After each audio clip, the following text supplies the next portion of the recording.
En la unidad número 4 del tema de química general 1 estábamos tratando el tema del enlace químico. Ahorita en la parte 1 del tema de la unidad 4, le vamos a llamar 4.1, vamos a ver ciertos de los términos o nomenclaturas que se usan en la clasificación de los enlaces. Después de esto, después de ver estas partes, que es la parte fundamental del tema del enlace, vamos a tratar el tema del estado de oxidación.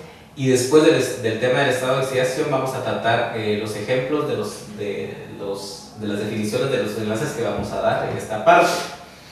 Empezamos con lo más importante, ¿no? O sea, la mera base, que es qué significa o qué representa en realidad en la física y en la química el tema del enlace químico.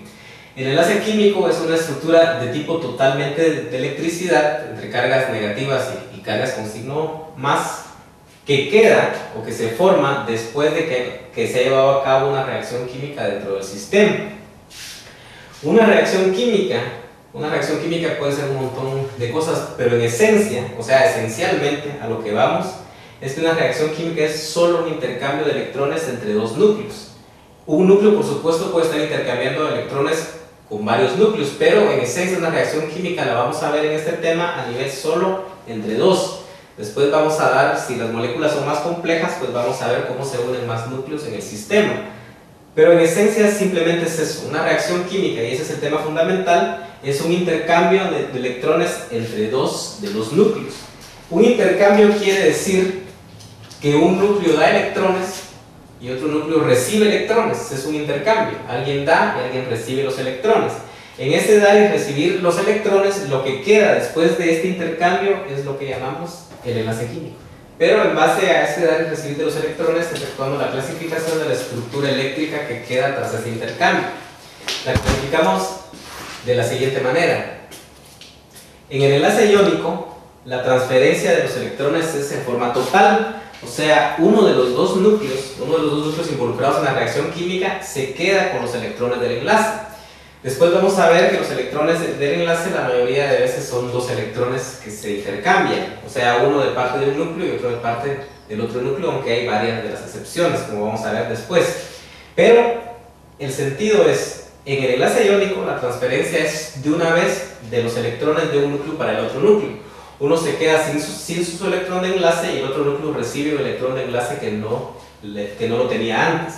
En cambio, en el enlace covalente, la transferencia es una transferencia parcial. Esa transferencia parcial hay que entenderla bien, pero ese término parcial se va a entender tal vez más como adecuadamente cuando miremos los ejemplos en la última parte.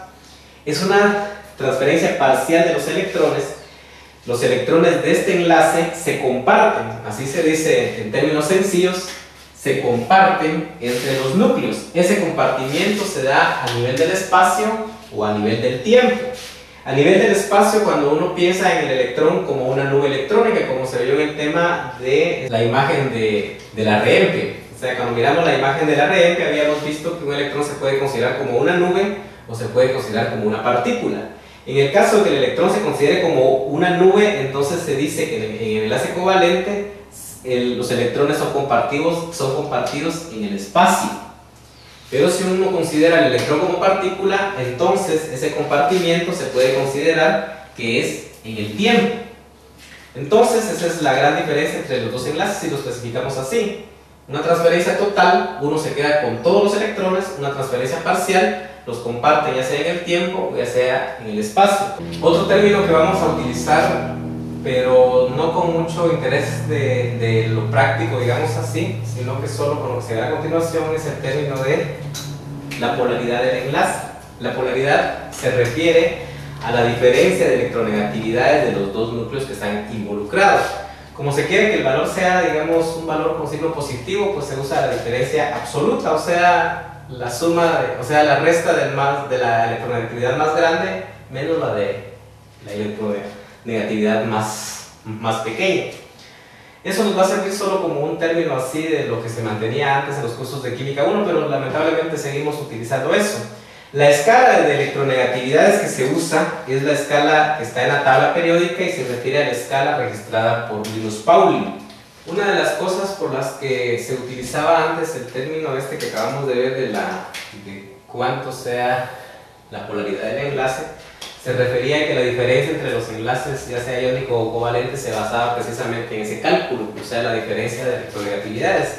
Y así se estableció hace muchísimos años que si la diferencia de electronegatividades, o sea, lo que llamamos la polaridad del enlace, se encuentra entre 0 y 0.7, entonces el enlace se clasifica como un enlace covalente no polar. Así se le dice, o sea que casi que no tienen los polos negativos y positivos del enlace, pues casi que están, digamos, al mismo espacio.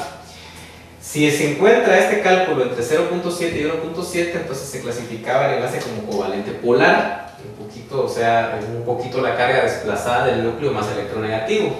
Y si la diferencia de electronegatividad rebasaba el 1.7, entonces se consideraba que el enlace era iónico. En los cálculos que se hicieron, se introdujo también otro de los observables, que era el porcentaje de carácter iónico. A 0.7 le corresponde un porcentaje de carácter iónico del 12% y a 1.7 del 51%. Esto era la diferencia entre enlaces antes, facilito de clasificar. Solo se calculaba la diferencia y uno sabía si un enlace era covalente, no polar, covalente polar, o era iónico de una vez. Pero en ingeniería, por ejemplo, esa tablita que está aquí no nos sirve para nada, porque la mayoría de compuestos químicos no siguen esta regla.